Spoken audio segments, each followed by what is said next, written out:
Hey, beautiful ladies, welcome back to another episode. Today, I'm going to dive into something that actually really fires me up more than any other topic. Actually, that's not true. I love talking about health, and this one is a particular one that comes up quite often, and I'm talking about PPIs. And you're thinking, what is a PPI? Is this something that you put up somewhere? Or no, ladies, we don't put PPIs anywhere. These are called Proton Pump Inhibitors, and you might know them as medications like Somac, Nexium, Losec or Losec, and Pantoprazole. That one's a tongue twister. Anyway, these little pills that millions of people pop daily thinking they're solving their heartburn problems are maybe getting led up shit creek. I don't think this is something that most women really understand. And the truth bomb I'm going to drop today is these medications aren't solving anything. They're just putting a band-aid over a massive wound while creating a downstream shitstorm, or let's call it a nightmare, that literally affects every functional area of your body. And women, especially over 40, this impacts you even more than you think. I'm talking about metabolism, of course. And when we're dealing with declining hormone production that requires proper nutrient absorption, well, yeah. Now, before I get into this, let me just be really crystal clear. I'm not telling you to stop your medication today. In fact, that's actually the worst thing that you could do if you're taking one of these medications. We'll talk about that the right way soon. But if you're on a PPI or you've been told you need to start one, this episode might just change your health decision. And let's dive into it. Hey, I'm Carly Gallagher, the Metabolic Alchemist, and I'm telling you real stuff. I'm sick of hearing all this crappy shit. I just basically tell you the truth. Now let's get into it. Right, so let's understand what these medications are. PPIs work by blocking an enzyme, or all the enzymes really, in your stomach that produce stomach acid. And they literally turn off your acid production. And yes, they're really good at doing this. Actually, very quickly, within hours, your stomach acid production drops dramatically. Now, doctors would prescribe this for things like heartburn, reflux, GERD, that's gastrointestinal reflux disease. If you don't know what GERD is, that's what it is. And the logic seems pretty sound, right? You've got burning sensation, acids coming up your esophagus, discomfort, pain after eating. So turning off acid in your stomach would sound like the right solution. Wrong. So wrong. Oh my God. Here's actually what is happening. In the vast majority of cases, and I'm talking 90% or more, heartburn and reflux are not caused by too much stomach acid. In fact, most people with these symptoms actually have too little stomach acid. I know, mind blowing, right? Well, let's just think about it logically, okay? When you have adequate stomach acid production, your stomach contents are properly acidic. And this triggers the lower esophageal sphincter. Sorry, I use that word, sphincter. But there is a sphincter at the stomach end, and that valve basically opens up from your esophagus where you eat your food and empties into your stomach. And normally it's like other sphincters, it stays tightly closed. I know, we're talking about sphincters. Where does it stop, Carly? Well, low stomach acid means that the valve doesn't actually open and close properly. The signal is a little bit crazy, and it may just be a little bit lazy and stay open. And add in some pressure from gas, bloating, lying down, trying to sleep, and boom, whatever is in your stomach comes back up. Even a small amount of stomach acid in your esophagus will burn because, this tissue isn't designed to handle stomach acid, guys. But because we feel this burning, we blame the acid itself rather than understanding it's in the wrong place due to low stomach acid and or other things like dysfunctional valves and or intolerances and Anyway, I'll tell you about all that later. Now, are there legitimate cases where PPIs are necessary? Absolutely. Medication is great if you really, really have a need for medication. And that is only really reserved for PPIs, people who have got structural issues. This is involved with things like hiatus hernia, where part of your stomach is pushed through your diaphragm, or you have a generally slack esophagus from damage for some random reason. And then, yes, sometimes PPIs are needed because there's a short-term bridge that needs to be done in order to fix your valve. So what is the downstream impact of taking these anyway, Carly? Well, let's talk about what happens when we turn off stomach acid. And listen, ladies, buckle up because it's a long list. I will try to be quick. All right. I love talking about nutrient deficiencies. Yep. And this is where your foundation for metabolism crumbles. First up, nutrient absorption. Your stomach acid is essential for breaking down and absorbing vitamins like B12, critical for energy, mood, brain function, nerve health. Deficiency will lead to fatigue, depression, cognitive decline, and probably nerve damage. Let's just face it, we all need B12. Let's try and absorb it. What about iron? I talked about this in my iron podcast. You need good stomach acid to convert iron into absorbable format. And we all know what low iron it means low ferritin.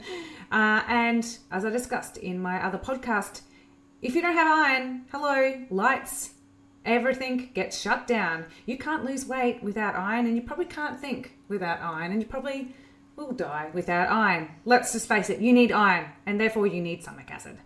What about calcium and magnesium? Well, yep, you guessed it. They require stomach acid, guys.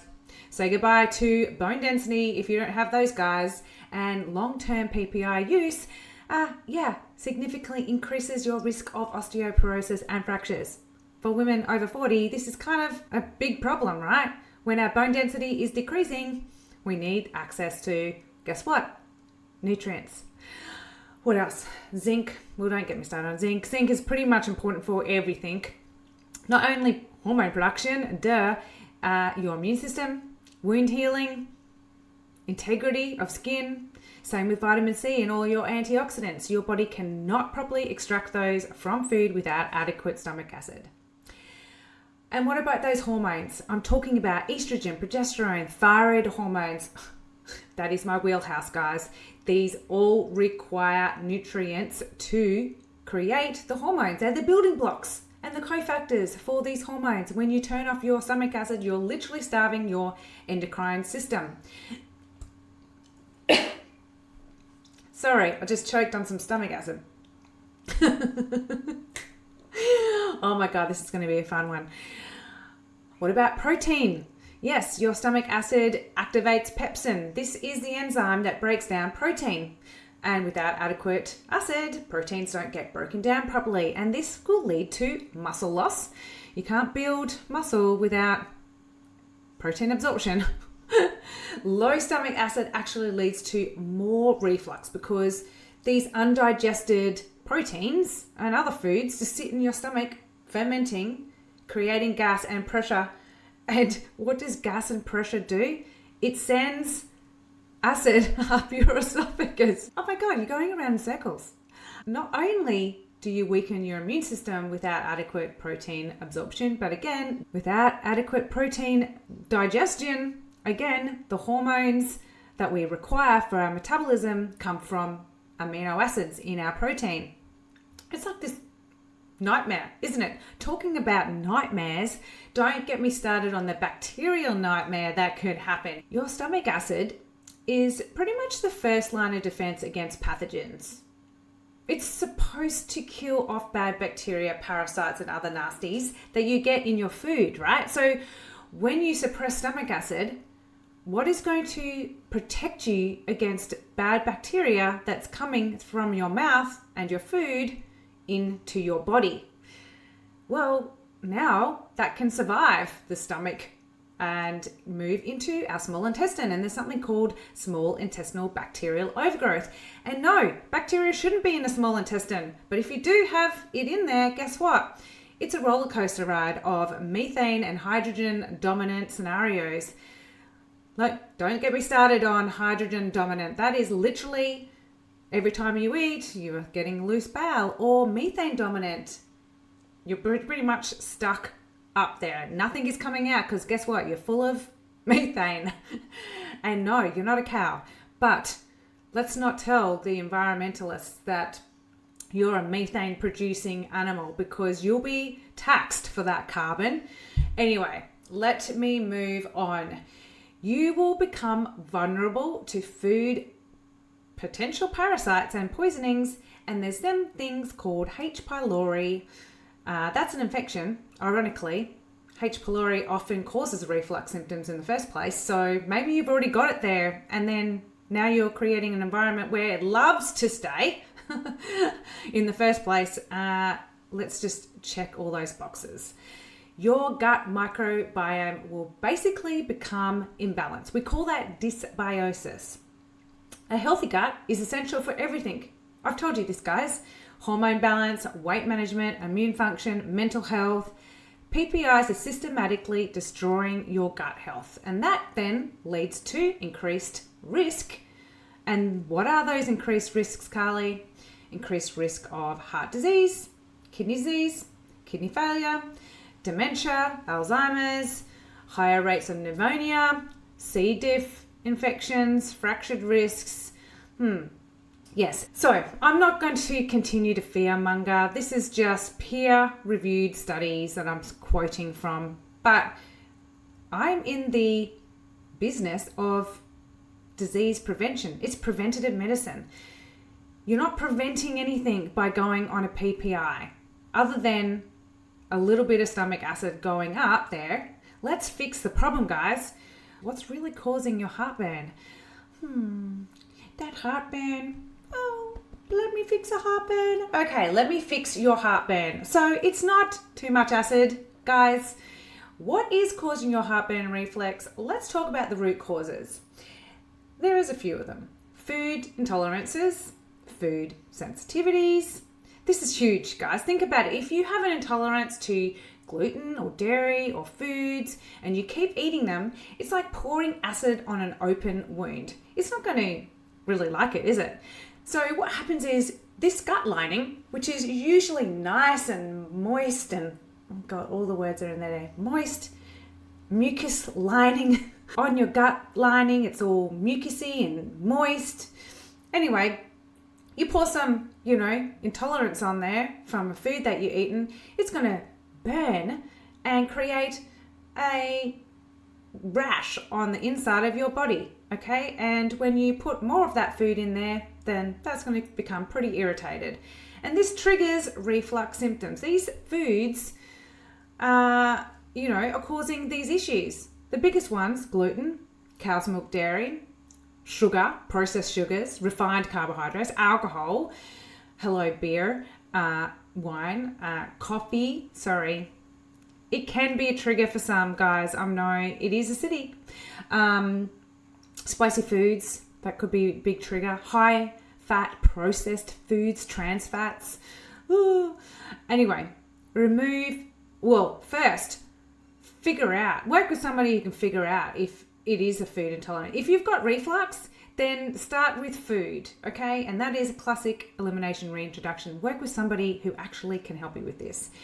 And or you can fast track that and do specific tests like IgG test or whatever to find your high, medium, low triggers in foods, remove them, build up your gut, fix it, and then hopefully you don't need any more PPIs. So remove the triggered foods, heal the gut, and abracadabra, the symptoms will disappear. I've seen it hundreds of times. It's going to work for you. Now, low stomach acid, guess what? As we age, stomach acid production will naturally decline. That declines with thyroid production as well. And women over 40 are particularly susceptible to not only their thyroids declining, but also their stomach acid declining as well. And signs of low stomach acid, guess what? Bloating, gas, especially after meals, feeling full after food, burping, heartburn, yes, heartburn from low stomach acid, I just said that, undigested food in your stools, brittle nails, hair loss. I think we all can relate to that in our lives, right? You could also have been diagnosed with a H. pylori infection, Helicobacter pylori. This is a simple breath test, guys. Your GPs can run this. So if they haven't run that and they've just popped you on a PPI, then I would go back and say, hey, why don't you give me a test to check for H. pylori? And this bacteria can actually damage your stomach lining and cause reflux symptoms. It needs to be tested for and tested properly. So remember, guys, don't just cover it up with PPIs, do the work. Now, stress, hello. I bet you hate me always talking about stress, but it is our biggest wobble to our metabolism. Stress and poor eating habits can actually impact your stomach acid as well. Surprise, surprise. Eating when stressed, eating too quickly, not chewing properly, all of these impair digestion and can trigger reflux as well. Your nervous system needs to be in rest and digest properly in order to, guess what? Produce stomach acid production. So rest and digest, that's our parasympathetic nervous system. We should be there most of the time, guys. But if you are a stressed bucket, your bucket is full. Let's go back to the stress bucket theory, podcast number 2, and the cortisol conspiracy, podcast number 1. I talk about how we are living in sympathetic dominance too much. That is our fight-flight response. We need to be in rest and digest, parasympathetic. And if we're spending too much time stressed, then we're never going to build up that strong stomach acid, and that reflux is going to continue. So you need to work on your stress, ladies. Now, if you have hiatus hernia or structural issues, as I'd mentioned earlier, there are legitimate cases to use PPI where necessarily, at least temporarily, until you can find somebody who can work on fixing that root cause and support your gut integrity at the same time. It's really, really important that you still work on your gut even when trying to fix the lazy sphincter. Now, what is the right way to heal? What is this fix the integrity? Okay, so how do we heal the gut and get off these sometimes unnecessary medications? First, do not stop PPIs cold turkey. Let me repeat that. Listen carefully. You cannot just stop your Nexium, Somac, Losec, Pantoprazole, PPIs cold turkey. If you do, you will experience a rebound hyperacidity. Yes. Surprise, surprise, your body thinks, oh shit, I've got no stomach acid there anymore. And guess what? It overproduces more stomach acid than you actually need. And then you can legitimately have too much stomach acid. So before you just go and throw that in the bin, no, this needs to be taken down very slightly. It's called a titration approach, and it needs to be done over a number of weeks, and professional guidance is absolutely necessary for that process. This might mean that you're working with somebody to gradually halve your dosage down, space them out, maybe switch over to different types of medications, but absolutely essential during this process is to support gut integrity throughout that process. So don't go rogue on me, ladies. Make sure you work with somebody like me to help you. Right, the healing protocol while you're titrating down, well, it needs to be done simultaneously. One, you absolutely need to find the trigger first. So not just come off it, you need to actually find what's causing it. So if you're not already eliminating gluten, dairy, sugar, alcohol, and or coffee, and or know what your trigger foods are, make sure you find out a way to find out what they are. Now, eat smaller, more frequent meals. That would help. Don't eat within 3 hours of bedtime. Absolutely easy to know. protect and heal your gut lining. There's some beautiful demulcent that come in. Slippery elm creates this nice protective slippery barrier on your gut lining. Marshmallow root will soothe those inflammation and raw points, protects obviously the lining. Don't forget our super beneficial aloe vera, healing and anti-inflammatory, and even licorice. I know, not the sugar candy form. It is licorice root. I've talked about it there in the past for energy and also for stress. And guess what? Licorice actually promotes mucus production and healing as well. It is one of my favorite herbs, I must admit, licorice root. Now, these herbs are absolutely amazing for gut integrity, and they literally coat, protect, and heal your gut, all whilst working on what your trigger is. Now, don't forget we need to also support proper digestion. We need zinc. It's essential for gut lining and repair, but also it goes into producing more stomach acid. Glutamine is a primary fuel for your intestinal cells, crucial for healing of those tight, leaky gut cells. So tightens up the leaky gut. You've probably heard that before. Let's tighten up those cells. Let's tighten up the integrity. Let's make it nice and strong. Now, digestive enzymes. I love these guys. Oh, these are my favorite things to always have on hand. Digestive enzymes. They literally put your digestive enzymes into your stomach whilst you're eating. They support basically the food breaking down that you have stopped breaking down. We're putting back the stomach acid, guys, and we can do that in a digestive enzyme supplement. Apple cider vinegar or betaine hydrochloric acid also will support stomach acid, but I do recommend that you only try these digestive enzymes and apple cider vinegars once you're completely off the PPIs and also under proper guidance. Now, you can also heal and rebuild the microbiome at the same time. So this would be high quality probiotics, fermented foods. I've talked about that a lot. I love fermented foods where tolerated. Prebiotic fibers from vegetables, amazing. Now, if you ended up going and get a proper testing and did discover H. pylori, then before you jump on to eradicating that through an antibiotic, why don't you also talk to your therapist or herbalist or practitioners helping you in your gut repair with some antimicrobial herbs?